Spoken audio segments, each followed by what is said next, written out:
Saludos mis queridos, Dios les bendiga a todos y bienvenidos a nuestra casa. En el día de hoy vamos a estar concluyendo el capítulo número 7 del Evangelio de Juan.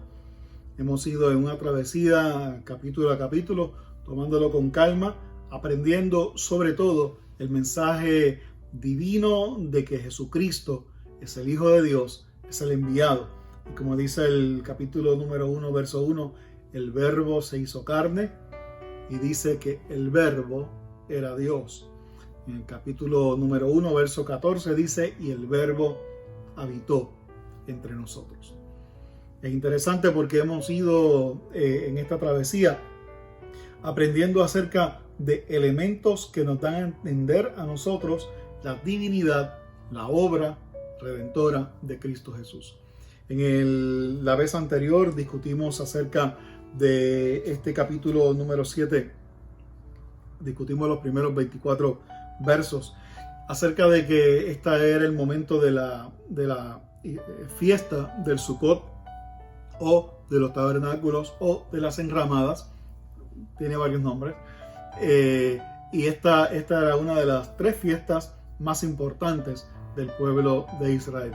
Pero antes hagamos un recuento rápido sobre los 6 capítulos anteriores. En el capítulo 1, como ya dije, presentamos a Jesucristo como el Hijo de Dios, el enviado, el ungido y Dios mismo. Asimismo lo establece la Escritura. En el capítulo número 2, Jesús hace una interacción en las bodas de Canaán, convirtiendo el agua en vino, siendo este entonces el primero de los milagros. También en el capítulo número 3, el encuentro que tiene con Nicodemo. En el capítulo número 4, el encuentro que tiene con la mujer samaritana. En el capítulo número 5, el milagro que hace en el estanque de Siloé, el paralítico que estuvo en el estanque de Siloé por 38 años. Y este milagro que Jesucristo hace en este lugar, en Jerusalén, ocurre que comienza este odio, esta secuela de odio, de rencor por parte de los líderes religiosos, simplemente porque hizo el bien en sábado. También vemos el capítulo número 6, donde Jesús entonces multiplica los panes y los peces y alimenta a una multitud de aproximadamente 25,000 personas. Multiplica los panes y él, en ese capítulo número 6, el apóstol Juan, sus escritores, sus discípulos, nos presentan a Jesús como el pan de vida. Ahora en el capítulo número 7 comenzamos hablando acerca de que sus hermanos, los hermanos de Jesús, los hermanos hijos, los otros hijos de María, no creían en Jesús como el Mesías. Así que prácticamente lo que hicieron fue, querían hacerle relaciones públicas a Jesús, donde le decía, mira, si tú realmente quieres hacerte o darte a conocer, tienes que ir a Jerusalén. Es donde está la Meca, es el Broadway de los teatros. Así que, pero Jesús les declaró que no era el momento, ese no era el objetivo de él, porque el momento no había llegado. Ellos desconocían cuál era ese momento. También hay que recalcar el hecho de que los hermanos de Jesús no creían en Jesús en ese momento, pero más adelante ellos sí terminan conociendo y creyendo que Jesús es definitivamente el Mesías, el Hijo de Dios. Entonces ahora vemos a Jesucristo subiendo a Jerusalén en la fiesta del Sukkot, como hemos hablado. Esta fiesta del Sukkot, a modo rápido de refrescar la memoria de qué representa, era una de las 3 fiestas más importantes de los judíos, en la que se pedía que todos los varones judíos subían a Jerusalén.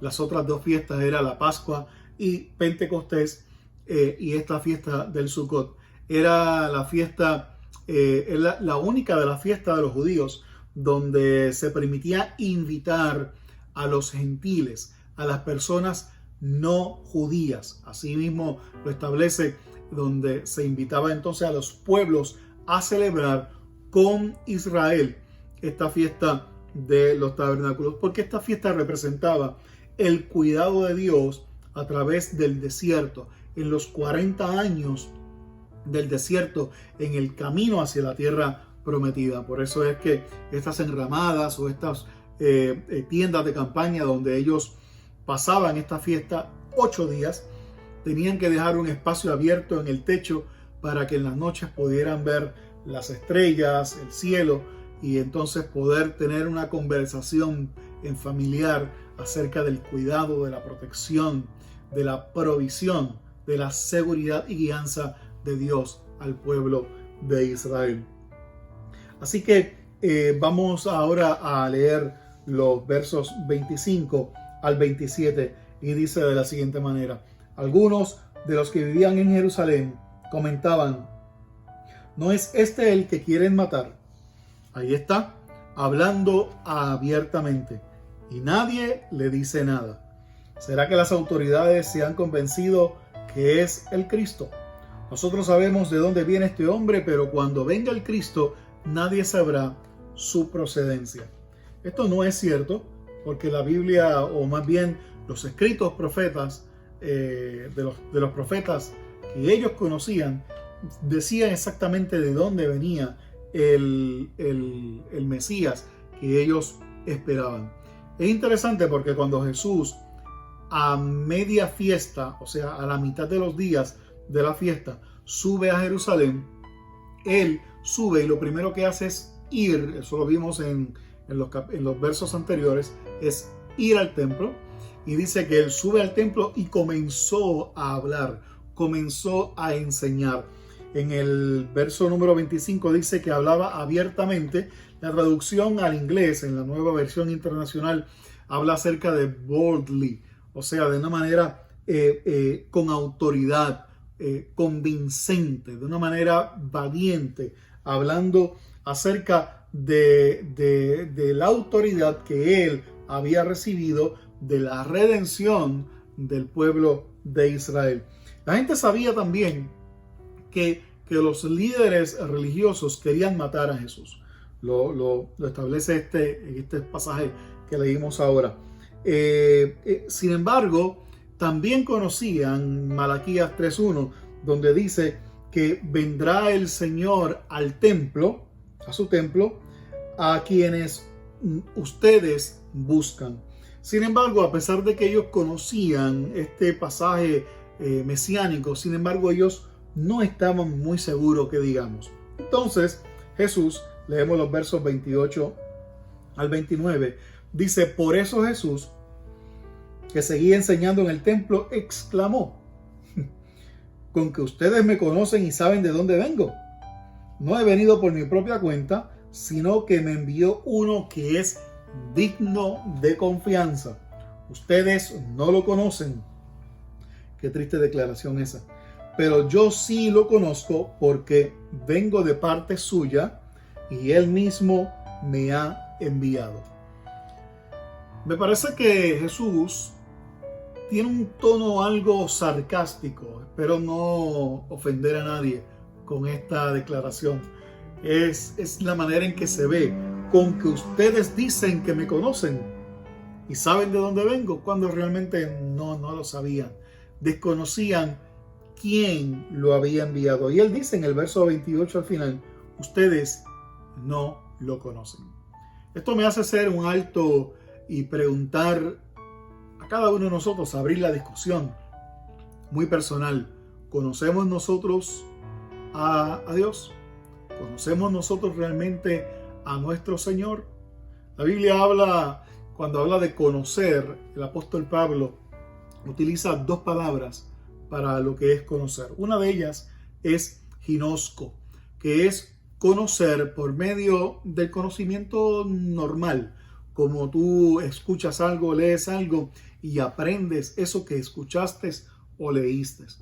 La palabra que utiliza el apóstol Pablo, y la palabra que se utiliza aquí para conocer, es la palabra paresia, que es conocer por medio de la experiencia personal, por medio de la vivencia.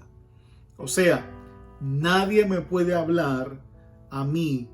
O sea, yo no puedo comprender, yo no pudiera comprender cuán bueno es Dios si no experimento su bondad en mí. Yo pudiera decir, sí, Dios es bueno, sí, Dios hace milagros, sí, Dios me cuida, Dios me guarda, pero no es hasta que yo experimente su bondad, su protección sobre mí, sobre los míos, es que entonces yo puedo decir, yo realmente conozco, parecia a Dios porque lo he vivido. Yo sé que desafortunadamente muchos de nuestros amigos ateístas o gnósticos, esta expresión de conocerlo por la experiencia no es la mejor evidencia.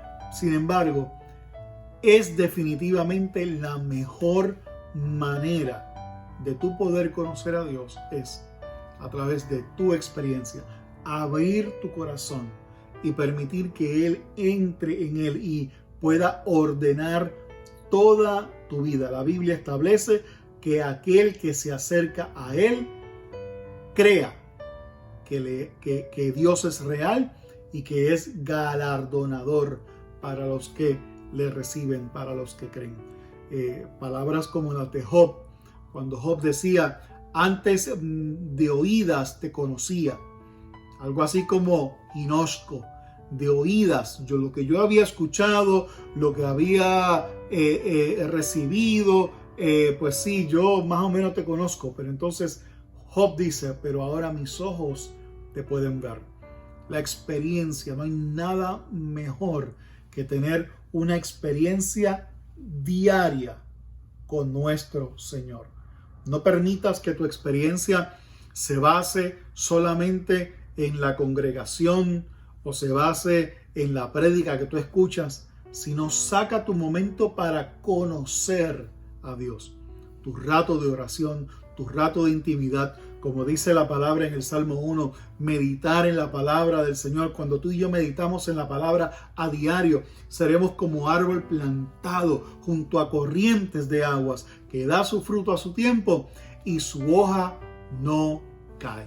Y dice, y todo lo que hace prosperará.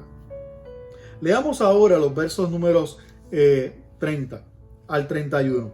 Entonces quisieron arrestarlo, pero nadie le echó mano porque aún no había llegado su hora.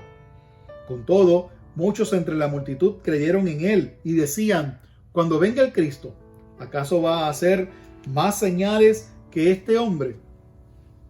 Allá para el capítulo número 10, verso 18, dice Jesús que nadie me quita o nadie me arrebata la vida, sino que Él la entrega de manera voluntaria y así mismo como la entrega, Él la vuelve a tomar.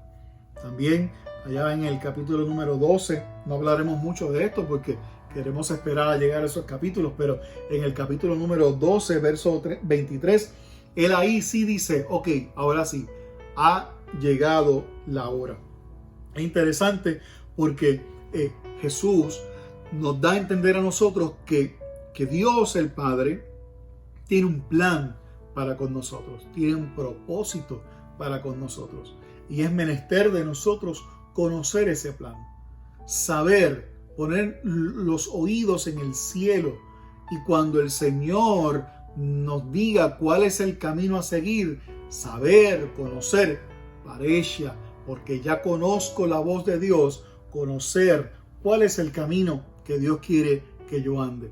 A veces los caminos del Señor son difíciles para nosotros comprender, pero el profeta Isaías dice que son más altos que nuestros caminos y sus pensamientos son más altos que nuestros pensamientos. Y dice, cuán alto es el cielo de la tierra, así son sus caminos y sus pensamientos. O sea, en otras palabras, el Señor tiene un big picture, tiene un escenario mucho más grande de toda mi vida, desde antes de la creación del mundo hasta el final de los tiempos. El Señor te conoce y sabe que te ha creado para que no te pierdas, sino para que tengas vida eterna. Esta gente que seguía a Jesús, dice, con todo muchos de la multitud creyeron en él y decían, cuando venga el Cristo, ¿acaso va a hacer más señales que este hombre? Las señales era el modo operandi de estas personas seguir a Jesús, porque él hacía señales. Y aquí hay que hacer un alto y poder pensar entre nosotros, ¿qué nosotros seguimos? ¿Seguimos las señales, los milagros, o seguimos a Dios que hace señales y milagros? A veces nosotros nos enfuscamos demasiado en la obra y en lo que Dios hace, pero no nos enfocamos en la persona de Dios, el que produce, el que hace, el querer como el hacer por su buena voluntad.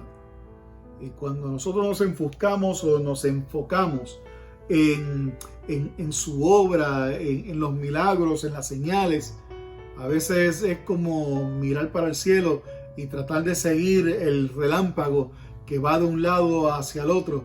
Mas, sin embargo, el Creador, el que produce estos milagros, sigue esperando que tú lo mires a Él. No sigamos las señales, porque las señales no van a producir cambios en ti.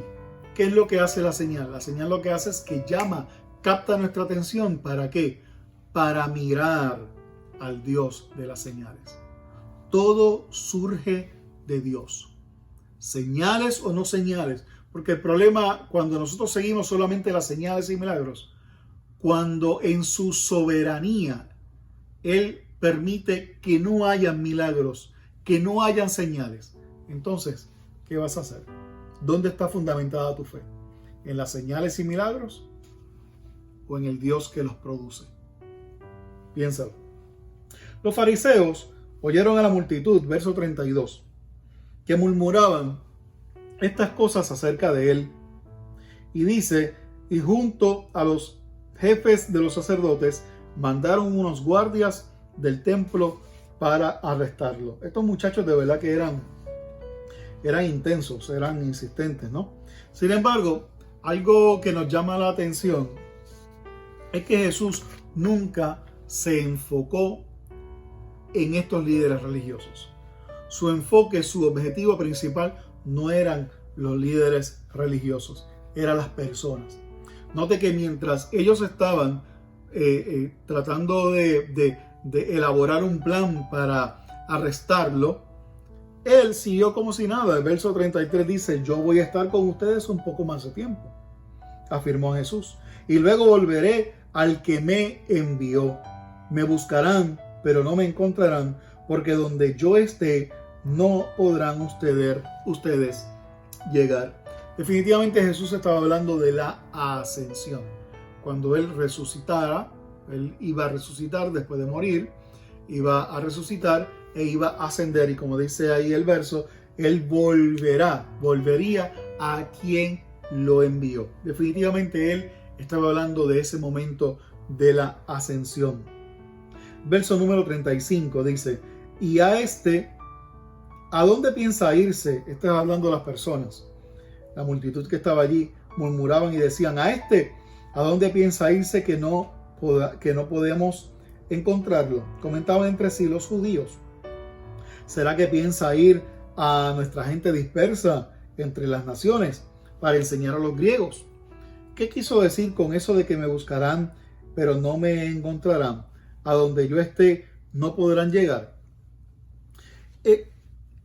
Pocos sabían estos líderes religiosos que una vez que ascendiera Jesucristo al cielo, sus seguidores irían en cientos de miles a arropar el mundo con el mensaje que ellos recibieron, el Evangelio de Jesucristo, que es un evangelio de salvación, de esperanza, de nueva vida, de perdón de los pecados.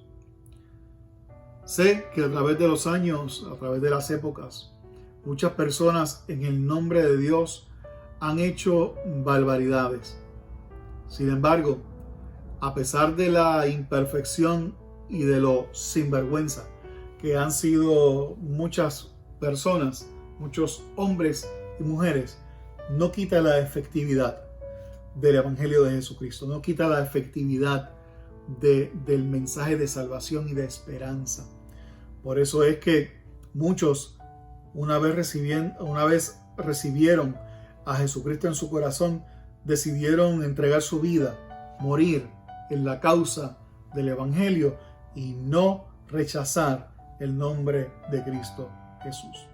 Eso solamente lo hace una persona cuando ha recibido el don de la salvación y ha tenido una convicción salvajemente fuerte por parte del Espíritu de Dios en nuestras vidas. Ya en el verso 37 habla acerca del último día de la fiesta. Verso 37 dice: en el último día, el más solemne de la fiesta, Jesús se puso en pie y exclamó: si alguno tiene sed, que venga a mí y beba. Verso 38 dice: de aquel que cree en mí, como dice la Escritura, brotarán ríos de agua viva. Déjeme explicar por qué este día era el más solemne. En la vez anterior le expliqué acerca de que el sacerdote, el sumo sacerdote, las personas encargadas del templo, llegaban hasta el estanque de Siloé, que quedaba al frente de la ciudad de Jerusalén, llenaban vasijas con agua, llegaban hasta el templo y en el atrio estaba el altar del propiciatorio y allí derramaban esta agua. Y la verdad es que los historiadores, como Josefo, Alfred, nos dicen que se llenaba de agua hasta varios centímetros. O sea, era una inundación. Obviamente no era con una sola vasija, eran con varias vasijas. Así que habían mucha agua en aquel lugar, porque esto también representaba el hecho de cuando la piedra brotó agua y de cómo el agua, que representa la vida, brotaba y le daba aliento, le daba refrescura al pueblo, a sí mismo, al pueblo cuando estaba de camino a la tierra prometida en el desierto. Y de esta manera se ejemplificaba esta acción de Dios con el pueblo de Israel, llenando toda esta sección del pueblo alrededor del templo de agua. Ahora, Jesús se ponía en el mismo medio, se puso en el medio de este evento. Las personas, recordemos que era una de las fiestas de más alegría, de más algarabía, de más significado. Se prendían unas antorchas de noche y obviamente no había luz eléctrica en aquel tiempo, así que se encendían unas antorchas grandísimas alrededor de las principales avenidas de Israel, de Jerusalén, y quedaba prácticamente alumbrado durante la noche, y esto era para ejemplificar la columna de nube que caía durante la noche cuando Israel estaba en el desierto. Era una fiesta llena de significado, llena de simbolismos, llena de representación del cuidado, de la seguridad, de la provisión de parte de Dios. Y Jesús se pone en pie ese día y habla acerca de, exclamó. La versión en inglés dice cry out, que es más bien alzó la voz, lo gritó con autoridad, con fuerza. Y en ese momento él dice: si alguno tiene sed, wow, si alguno tiene sed. Yo creo que en el mundo entero la gente está sedientos. La gente está sedienta. El problema es que no saben que están sedientos. La gente en el mundo está hambrienta de parte de Dios, pero no lo saben. Por eso, mis queridos, que me estás ahí, que me estás escuchando y que me estás viendo, es importante que tú y yo nos llenemos del Señor, que lo conozcamos, para así, de esa manera, entonces poder impartir a otros con lo que tú y yo hemos conocido de parte del Señor. Las palabras del apóstol Pablo en el libro de Romanos vuelven a tener resonancia en nosotros. Hay personas que necesitan escuchar y el apóstol Pablo dice, pero ¿cómo creerán? ¿Cómo escucharán si no hay quien sea enviado?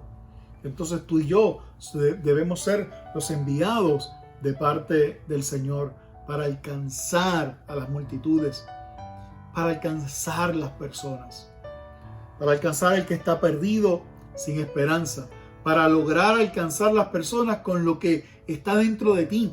Recuerda que el Espíritu Santo que está dentro de ti no está para que tú hables lenguas o dances o hagas esto o aquello. No, el Espíritu Santo está en ti. Jesucristo dijo, y seréis llenos del Espíritu Santo para que sean testigos. La misma palabra que se traduce como testigo se traduce como mártires.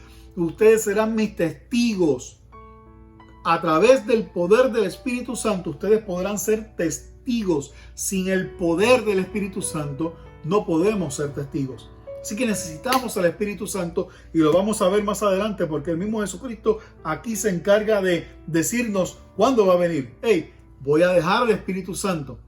Así que tenemos que llenarnos del Espíritu Santo para poder ir y llevar lo que hemos recibido a las personas que están a nuestro alrededor. Entonces, dice la Escritura, cuando él habla acerca de que, como dice la Escritura, brotarán ríos de agua viva. La expresión aquí, brotarán, es más bien fluir. No es algo que viene a mí y que se queda en mí, sino que fluye.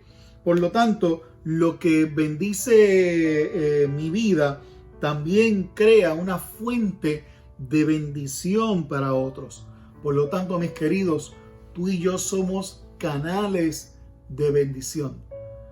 El Señor nos ha escogido para ser canales de bendición a las personas que están a nuestro alrededor.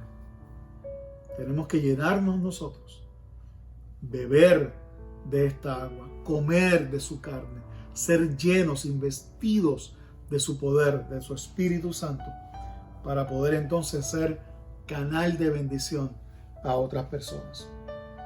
Libro de Isaías 44, verso 3, dice: regaré con agua la tierra sedienta, y con arroyos el sucio seco. Derramaré de mi espíritu sobre tu descendencia y mi bendición sobre tus vástagos. Al igual que el capítulo 55, verso 1 del libro del profeta Isaías, dice: vengan a mí, vengan a las aguas todos los que tengan sed. Vengan a comprar y a comer los que no tengan dinero. Vengan y compren vino y leche sin precio alguno. Sin precio alguno, porque ya Jesús se encargó de pagar el precio. La salvación no es gratis. Es libre de costo para nosotros, pero no es gratis. Le costó a Jesucristo su vida, su sangre, su carne, su humanidad. Y gracias a Él, tú y yo podemos tener vida y vida en abundancia. Para aquellos que escriben y quieran más adelante seguir estudiando, libro de Zacarías, capítulo 13, verso 1, al igual que el capítulo 14 y verso 8, también habla de estas fuentes de agua que corren, que fluyen a través de aquellos que creemos en nuestro Dios. Sigamos ahora al verso número 39. Con esto se refería al Espíritu que habría de recibir más tarde los que creyeran en Él. Hasta este momento el Espíritu no había sido dado porque Jesús no había sido glorificado todavía.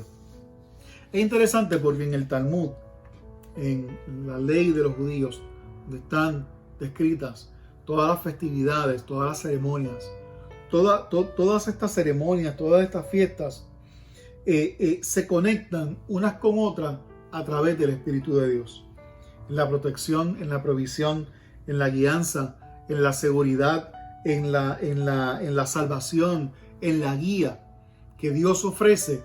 El Espíritu Santo conecta todas estas ceremonias, todas estas fiestas y nos da a entender acerca del cuidado que tiene Dios. Cuando Alford establece o expresa, un teólogo que seguimos mucho, dice que la expresión que no había sido dada todavía se refiere más bien al tiempo o a la dispensación del Espíritu Santo. Una traducción literal de este verso diría: el Espíritu no está en obra todavía. En obra, en el trabajo o en el tiempo, en la dispensación. Son palabras similares desde el original en griego. O sea, que el tiempo del Espíritu Santo, la dispensación del Espíritu Santo, que ocurre allá para el capítulo número 2 del libro de Hechos, que es el surgimiento de la iglesia de Jesucristo. El tiempo o la dispensación de la gracia o del Espíritu Santo de Dios. Así que ese es el tiempo en que estamos viviendo. Tenemos al Espíritu Santo de Dios para que nos lleve a toda verdad. ¿Y cuál es la verdad? Jesucristo es la verdad. Escúcheme bien, porque la obra del Espíritu Santo es guardarnos, es protegernos, pero también es guiarnos a toda verdad. Y la verdad, Jesucristo dice: yo soy el camino, la verdad y la vida. Así que el Espíritu Santo nos guía a Jesucristo, porque solamente a través de Jesucristo obtenemos salvación y perdón de nuestros pecados. Aquí hay una discusión también entre los judíos, donde alegan de que Jesucristo venía de Galilea y porque venía de Galilea no podía ser el Mesías. Pero esto me suena más bien a esas peleas tontas donde un niño se queda sin argumentos, no sabe que está perdiendo la pelea y lo que le dice al otro niño: pues tu mamá es fea.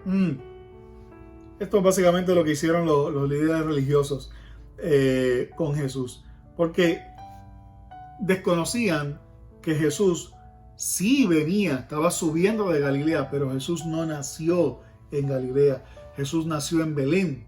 Por lo tanto, la profecía de nacer en Belén se iba a cumplir, se está cumpliendo y se cumplió con Jesucristo. Interesante. Ya en los últimos versos vemos una discusión también que tienen los líderes religiosos con una persona que lo conocimos en el capítulo número 3, Nicodemo. Nicodemo, que era uno de ellos y antes que había ido antes a ver a Jesús, les interpeló. Verso 51. ¿Acaso nuestra ley condena a un hombre antes de ser escuchado y de averiguar lo que hace? Y Nicodemo también abogó a nombre de Jesús. Pero otra vez, no era el tiempo de Jesús. Por lo tanto, Jesús estaba tranquilo porque sabía que estaba cumpliendo en el tiempo de Dios la voluntad de aquel que lo envió. Yo me imagino, el verso 53 dice que al final se fueron todos para su casa. Yo me imagino que esta gente, cuando iba de camino pensando acerca de lo que había pasado, iban quizás con muchos pensamientos y abrumados por la autoridad de Jesús. Así que quizás de camino iban algunos convenciéndose de que realmente él era el Mesías. Sin embargo, como dice la Escritura, a lo suyo vino, pero los suyos no le recibieron. Triste su situación. Hemos concluido en el día de hoy con el capítulo número 7 del Evangelio de Juan. Así que les esperamos en la próxima aventura del capítulo 8 del Evangelio de Juan.